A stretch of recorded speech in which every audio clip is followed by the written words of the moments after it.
Hello, Father James Kubicki here on the anniversary of the terrorist attacks on our nation.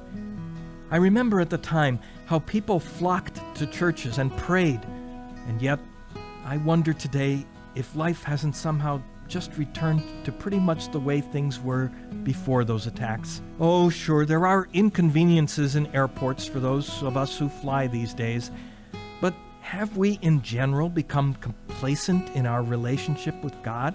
A few days after those attacks, Archbishop Jose Gomez of Los Angeles, who at the time was an auxiliary bishop in Denver, said the following: "A friend of mine asked me, how can we keep our faith when a tragedy like this occurs and God seems so silent?" I answered him, "What do we expect God to do?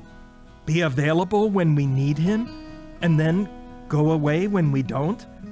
Because that's the way many of us act. We ignore Him, or we pay Him lip service, and then we expect Him to show up like a paramedic when we dial 911. That's not loving God. That's just using Him." Of course, Scripture tells us that God's ways are not our ways. He loves us better than we love ourselves, and so He does answer us every time we call on Him.